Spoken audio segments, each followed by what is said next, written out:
Okay, we've spent a bit of time graphing exponential functions, and in order to continue with this, we're going to now move on to the natural base e. So this is considered the natural number, is the number e. It's an irrational number, and the base e is used in a lot of applications for exponential functions.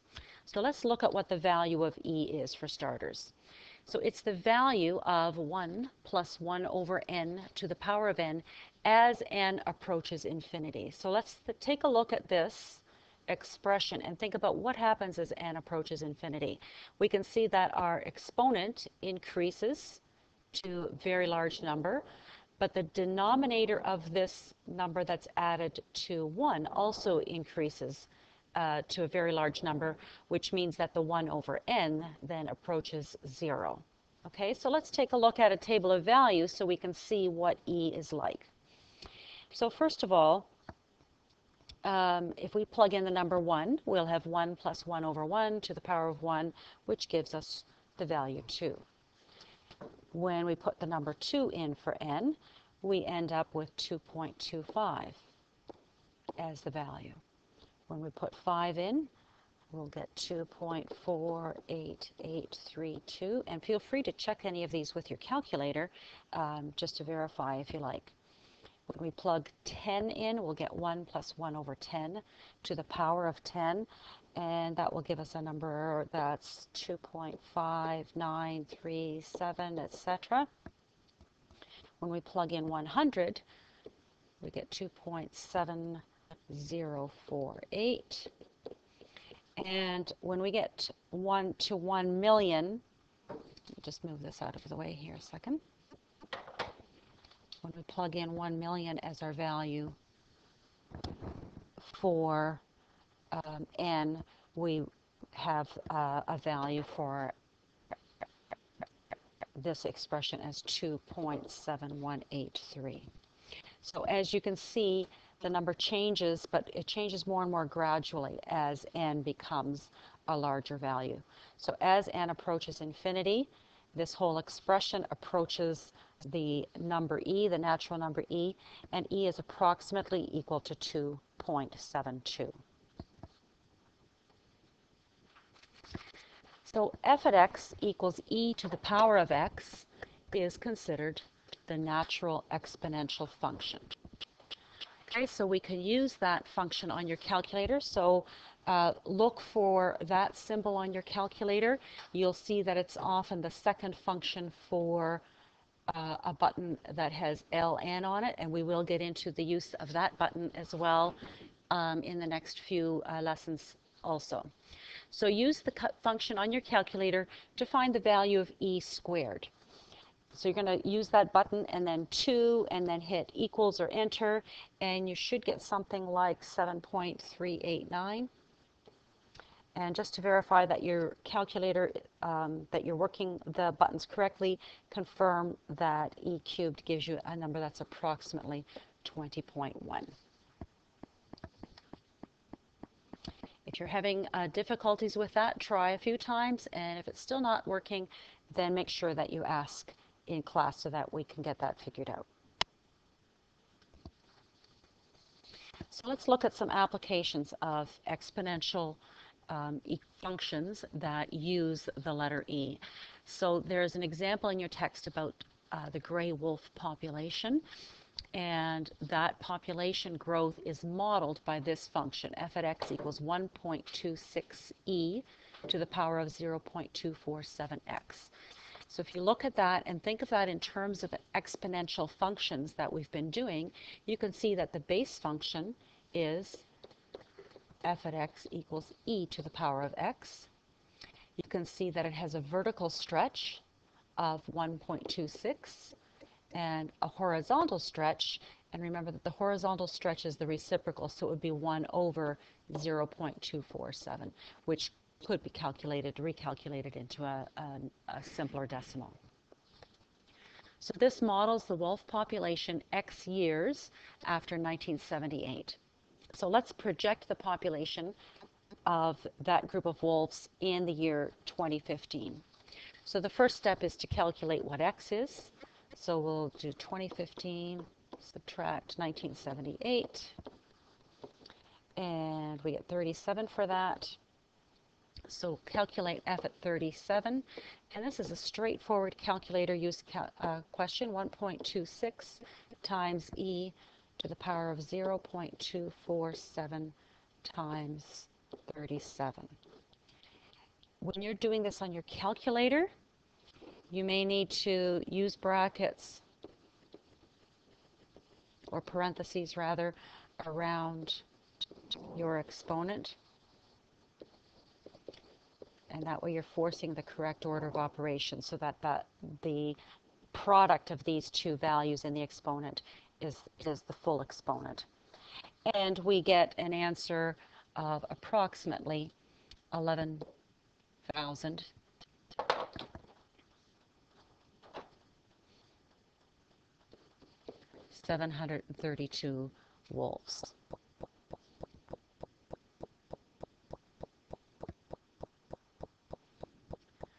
The next application of exponential functions is the compound interest function. And this is the compound interest formula that is commonly used and commonly taught. I've taught it in many different courses. And it's A equals P times 1 plus R over N to the power of N times T. And on the right side here, you can see what each of these stands for. A is your amount or future value. P is the principal or the amount of money that you originally deposited as an investment or borrowed as a loan. R is your interest rate, and you're expressing it as a decimal. So 3% interest would be 0.03.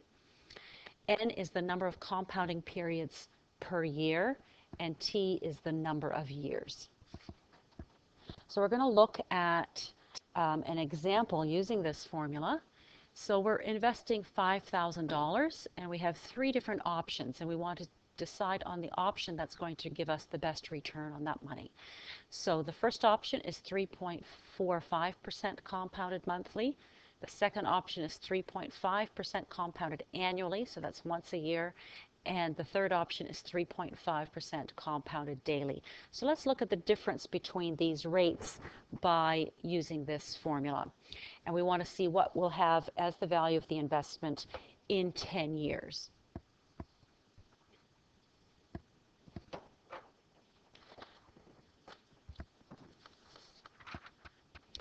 So in option A, we have our amount is 5,000 times 1 plus 0.0345 divided by 12 to the power of 12 times 10. So you might just plug that in as 120.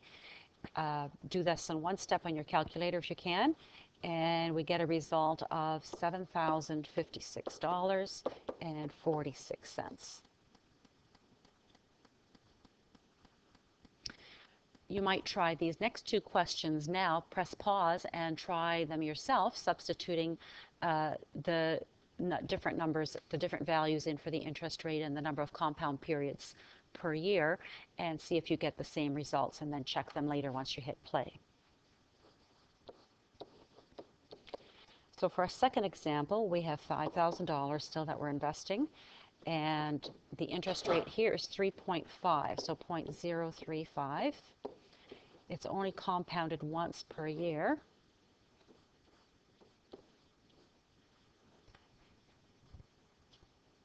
So this interest rate is higher than the previous example, but because it's only compounded once per year, we end up with actually a little bit less money, $7,052.99.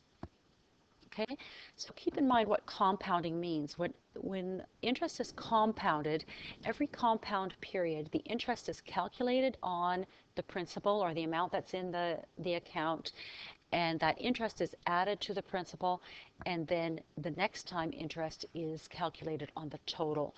So here, even though the interest rate was lower in example A, because 12 times a year the interest is calculated and then added, we actually end up after 10 years with a little bit more money. we look at the third example now, we've got daily compounding at 3.5%. So we'll have A equals 5,000 times 1 plus 0.035 divided by 365 and to the power of 365 times 10 years. And with this one, as you might have predicted, I actually end up with the most amount of money, $7,095.22. Okay, so fairly straightforward, and you will get to practice some of these questions. So there is such a thing as continuous compounding. And in continuous compound, the interest is continuously calculated and added to the total. So the formula there is a little bit different, and it uses E, as you might have expected. So in this formula, the amount is equal to the principal times E to the power of RT.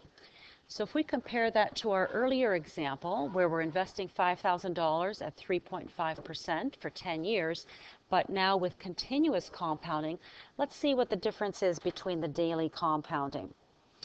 So we will have now the amount is equal to 5,000 times E to the power of 0.035 times 10, and we end up with $7,095.34. So you can see that the amount is not much higher. In fact, it's only 12 cents higher than the daily compounding. So it doesn't make a huge difference.